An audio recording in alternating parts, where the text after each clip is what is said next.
अस्सलाम वालेकुम ख़वातीन और हज़रात, honourable chief guest doctor Syed Zafar Mahmood साहब, eminent dignitaries, eminent teachers, Kavish NGO के मेंबर्स और मेरे प्यारे दोस्तों, आज आप सबके साथ यहाँ रूबरू होते हुए मुझे बहुत अच्छा लग रहा है। और आवाज़ नहीं आ रही? अच्छा, ओके। तो मैं जानता हूँ वक्त की थोड़ी कमी है, तो मैं कोशिश करूँगा कि जल्दी से थोड़ा कुछ जो मैं आपके साथ शेयर करना चाहता हूँ वो शेयर करूँ।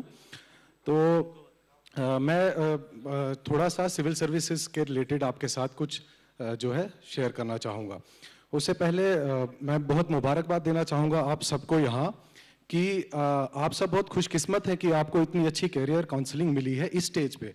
इस स्टेज पे मुझे ये सब बिल्कुल कुछ नहीं पता था जो अभी आपको ये सब पता लगा। तो अब अगर इसके बावजूद आप इस अपॉर्चुनिटी को ग्रैब नहीं कर पाते हैं तो बहुत ही अफसोस की बात होगी। तो कोशिश कीजिए जितनी भी आपके साथ इंफॉर्मेशन यहाँ शेयर की गई है उसको अच्छे से आप ग्रैब कीजिए और यूटिलाइज कीजिए। मैं सीधे सिविल सर्विसेज की प्रिपरेशन से रिलेटेड ही कुछ कहूँगा और थोड़े से अपने कुछ वाक़ात शेयर करूँगा कि कैसे आप थोड़ा टाइम मैनेजमेंट वगैरह कर सकते हैं। सिंस आप लोग अभी 10th स्टैंडर्ड में हैं तो थोड़ा काफ़ी टाइम है अभी आपको सिविल सर्विसेज के लिए, बट ये एक ऐसी स्टेज है जहाँ पे आप अपने आप को बस एक स्टार्ट कर दीजिए कि बस यहाँ से आपका जो है स्टार्ट होना चाहिए सिविल सर्विसेज की प्रिपरेशन का, इफ़ इन केस आपका सिविल सर्विसेज की तरफ ओरिएंटेशन है।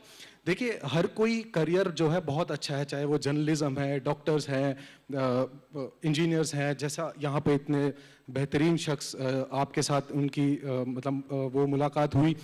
हर एक जो करियर है वो बहुत ही अच्छा है, लेकिन it all depends upon your interest कि आप क्या चाहते हैं, माँ बाप क्या कहते हैं, हम यहाँ पे आके आपको क्या सब कहते हैं, वो उस पे मत आप जाइए, वो शोशा ये इन सब चीज़ों पे मत जाइए। आप ये देखिए कि आपको क्या पसंद है। तो अगर किसी का सिविल सर्विसेज की तरफ ओरिएंटेशन है, मेरा भी पहले नहीं था, मैंने इंजीनियरिंग की है, फिर एक प्राइवेट कंपनी में काम भी किया, बट बाद में जब सिविल सर्विसेज की प्रिपरेशन शुरू की अपने मदर की बिहेस्ट पे, तो तब पता लगा कि क्या कुछ कर सकता है इंसान। सिविल सर्विसेज एक ऐसा प्लेटफॉर्म आपको देता है जिसमें you can contribute a lot towards the society.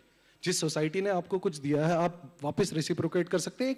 मैं ये नहीं कहता कि बाकी जगह आप नहीं कर सकते, बट इसमें आपको बहुत ज़्यादा मौका मिलता है और एक हायर प्लेटफॉर्म मिलता है कुछ रेसिप्रोकेट करने का सोसाइटी के टुवर्ड्स। तो सिविल सर्विसेज में आपके पास सबसे बड़ी चीज़ है कि एक एप्टीट्यूड आपको वैसा डेवलप करना है, और एक बहुत ही जैसे इन्होंने मेंशन किया कि एटीट्यूड, एक पॉजिटिव एटीट्यूड कितना ज़रूरी है वो बनाना है। मोरओवर आपको इस सब चीज़ों की ज़्यादा टेंशन लेने की ज़रूरत नहीं है कि फ़ीस लगती है, ये सब आई नो बहुत ज़्यादा पैसा लगता है इसकी सिविल सर्विसेज की प्रिपरेशन के लिए, but there are various NGOs, various university programs. For example मैं कुछ के यहाँ नाम लेना चाहूँगा जिसके थ्रू आपको सिविल सर्विसेज की प्रिपरेशन के लिए कुछ मदद मिल सकती है, जैसे कोचिंग, आपका रहना।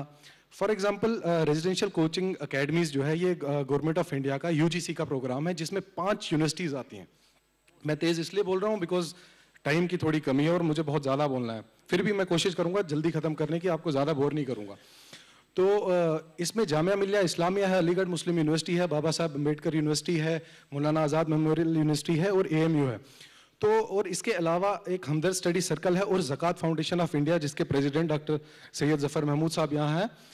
ये भी जो है सिविल सर्विसेज एस्पिरेंट्स को कोचिंग प्रोवाइड करने के लिए बहुत ज़्यादा हेल्प करते हैं, और मोर ओवर सिर्फ कोचिंग नहीं, बाद में इंटरव्यूज़ वगैरह के लिए भी आपको प्रिपेयर करते हैं।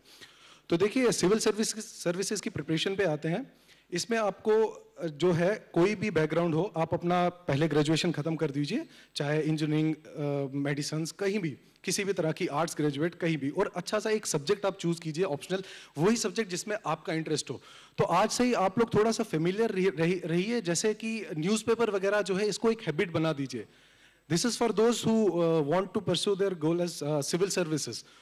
अपना न्यूज़पेपर डेली से आज से ही पढ़ना शुरू कीजिए और थोड़ा सा जो है अपने आप को अक्वाइंट कीजिए day to day happenings in and around the world, outside the world.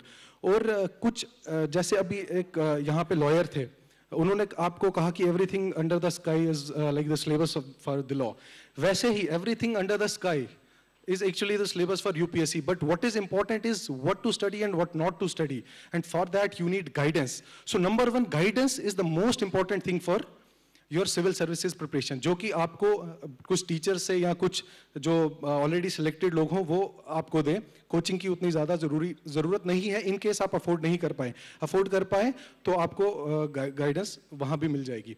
और दूसरी चीज़ है, बीच में मैंने एक स्लाइड में देखा था रिवीजन पे उन्होंने फोकस किया। रिवीजन सबसे इंपॉर्टेंट चीज़ है, चाहे वो सिविल सर्विसेज की प्रिपरेशन है या आपके अभी एसएससी के एग्जाम्स है उनकी प्रिपरेशन है। जो भी आप मंडे टू फ्राइडे पढ़ते हैं, मेक इट अ हैबिट कि सैटरडे संडे एटलीस्ट वो रिवाइज कर सकें। और उसके साथ साथ आपको एक मेंटल बैलेंस बनाना बहुत ज़रूरी है। तो आप जो है कम से कम कोई ना कोई एक स्पोर्ट ज़रूर खेला करें, कोई भी स्पोर्ट जिसमें आपको इंटरेस्ट लगे। थोड़ा अपनी बॉडी का भी, अपना सेहत का थोड़ा ख्याल रखें।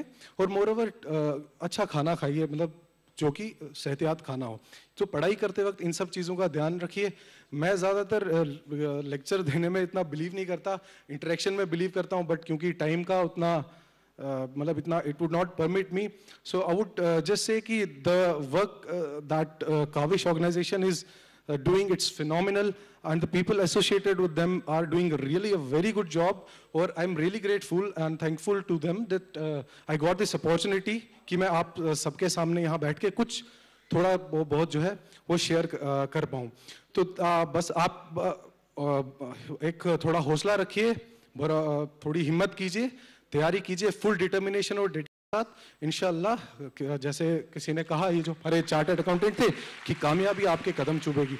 और इसी के साथ मैं यहाँ पे ख़त्म करना चाहूँगा। कुछ इकबाल के कुछ दो लाइंस कहना चाहूँगा जो कि मुझे बहुत ज़्यादा मोटिवेट करती हैं, और वो मैं आपके साथ शेयर करना चाहूँगा। जिसमें उन्होंने कहा है कि नहीं तेरा नशेमन कसरे सुल्तानी के गुंबद पे, नहीं तेरा नशेमन कसरे सुल्तानी के गुंबद पे, तू शाही है बसेरा कर पहाड़ों की चट्टानों पे। Thank you so much ladies and gentleman, have a very good day. Thank you.